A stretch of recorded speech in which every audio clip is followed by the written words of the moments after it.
चलिए question number 3 देखते हैं। क्वेश्चन नंबर 3 हमारे पास है, फैबीना ने 12,503 वर्ष के लिए 12% वार्षिक दर से साधारण ब्याज पर उधार लिए और राधा ने उतनी ही समय के लिए 10% वार्षिक दर से चक्रवृद्धि ब्याज पर उधार ली, जबकि ब्याज वार्षिक रूप से संयोजित होता है। यानी दोनों जो है फैबीना और राधा दोनों वार्षिक रूप से ही संयोजित कर रही है, ठीक है, ब्याज, ओके, यानी जमा कर रही है।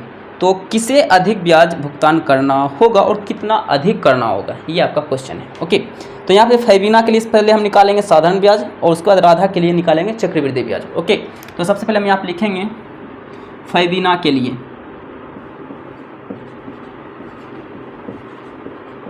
फैबीना के लिए, यहाँ से मेरा सॉल्यूशन स्टार्ट हो गया, ओके, यहाँ से सॉल्यूशन स्टार्ट हो गया फैबीना के लिए, ओके। अब फैबीना के लिए देखिए मूलधन कितना दिया हुआ है, मूलधन यानी कि पी प्रिंसिपल होता है, वैल्यू प्रिंसिपल बोलते हैं इंग्लिश में, इसलिए पी से डिनोट कर सकते हैं। 12,500 रुपये,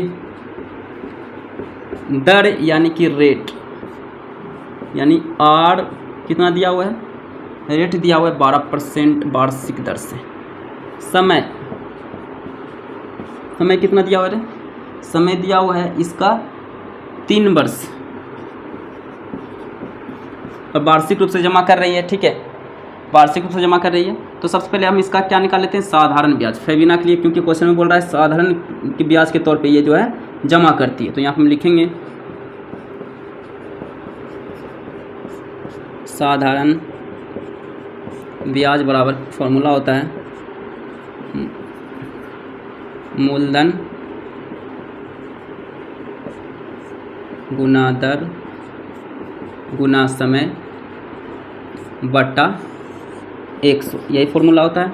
अब देखिए मूलधन को हम लोग क्या बोलते हैं, प्रिंसिपल बोलते हैं, यानी कि P इंटू दर को रेट बोलते हैं, यानी कि R इंटू समय को T बोलते हैं, यानी कि टाइम, यानी कि T। आप चाहो तो इसे कैपिटल T लिखो या स्मॉल t लिखो, ठीक है, बटा 100, ओके ओके। आप इस तरह लिख सकते हो, इसलिए मैंने आपको बता दिया, ओके।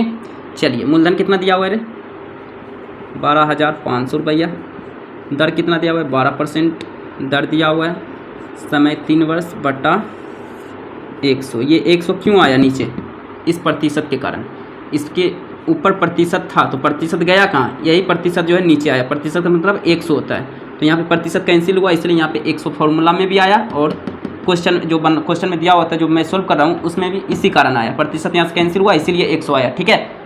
अब यहाँ से कैंसिल करो, ये 2 शून्य से ये 2 शून्य कैंसिल हो गया। अब डायरेक्ट गुना कर दो, क्या क्या है 125 गुना 12 गुना 3, इन सभी को जब गुना करेंगे तो ये हमें कितना देता है, ये हमें दे रहा है 4500 रुपये,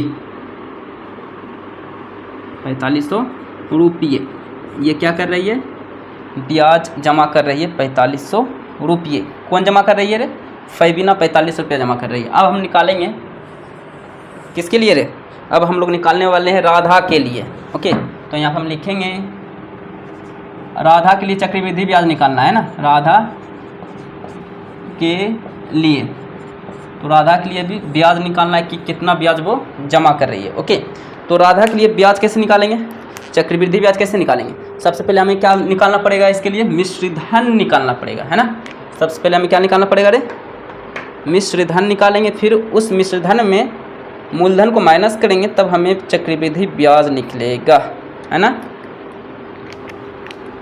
तो हम सबसे पहले क्या करेंगे बाबू, हम यहाँ पर लिखेंगे पहले क्या क्या दिया हुआ है, राधा के लिए क्या क्या दिया हुआ है वो भी लिख लेते हैं। राधा के लिए दिया है मूलधन, अब देखिए यहाँ पे लिख सकते हो आप, दिया है, ओके, दिया है। फैबीना के लिए क्या क्या दिया हुआ था वो मैंने लिख लिया। अब देखिए राशि तो वही है, क्योंकि क्वेश्चन बोल रहा है कि उतनी ही राशि को, यानी मूलधन इसका वही है 12,500, है ना, उतनी ही राशि को, ओके, 500 रुपये। लेकिन दर क्या बोल रहा है, दर इसके लिए था 12%, लेकिन इसके लिए हो गया दर मतलब रेट, दर इसका कितना हो गया रे 10%, ओके, दर हो गया इसके लिए 10%। समय तो वही रहेगा, समय उतना ही बोल रहा है क्वेश्चन में, को उतने ही समय के लिए, यानी समय भी चेंज होने वाला नहीं है। ठीक है, तो आइए इसका निकालते हैं। पहले हम कुल राशि यानी कि मिश्र धन निकालते हैं। मिश्र धन मतलब कुल राशि, ओके, यानी अमाउंट इसे हम कहेंगे। अमाउंट को हम ए से डिनोट करते हैं, यानी मिश्र धन को कैपिटल ए से डिनोट करते हैं और मूलधन को पी से डिनोट करते हैं क्योंकि प्रिंसिपल होता है। दर को रेट बोलते हैं इसलिए आर से डिनोट करते हैं। समय को टाइम बोलते हैं तो इसे हम लोग टी से डिनोट करते हैं। और ये सब जानकारी आप रखो। ओके ओके, चलिए मिश्र धन निकालेंगे तो फॉर्मूला क्या होता है, मूलधन इंटू 1 प्लस दर बटा 100 पे पावर समय। ओके, चलिए मूलधन कितना दिया हुआ है रे, मूलधन तो उतना ही दिया हुआ है 12,500 रुपया। 1 प्लस दर कितना दिया हुआ है 10%। समय कितना है 3 वर्ष। 1 शून्य कैंसिल। 1 प्लस 1 बटा 10 बटा पावर कितना हो गया समय 3 वर्ष 12,500। इसका जब एलसीएम निकालेंगे तो कितना आ जाएगा 11 बटा 10 हो जाएगा पावर 3। 12,500 गुना, इसे हम 3 बार लिख सकते हैं। पावर 3 का मतलब क्या है, इसे हम 3 बार गुना के रूप में लिख सकते हैं। 1 शून्य से ये शून्य कैंसिल, ओके, और ये शून्य से ये शून्य कैंसिल। 5 दूनी 10, 5 दूनी 10, 25 25। ओके, अब ये नहीं कैंसिल हो रहा है तो हम इसको क्या करेंगे 25 गुना 11 गुना 11 गुना 11 बटा 2।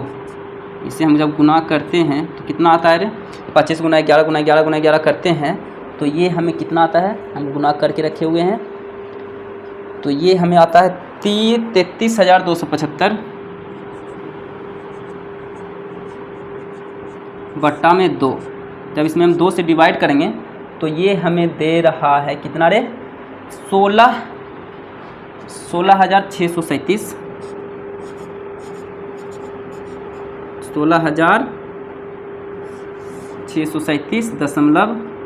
16,637.5 रुपये।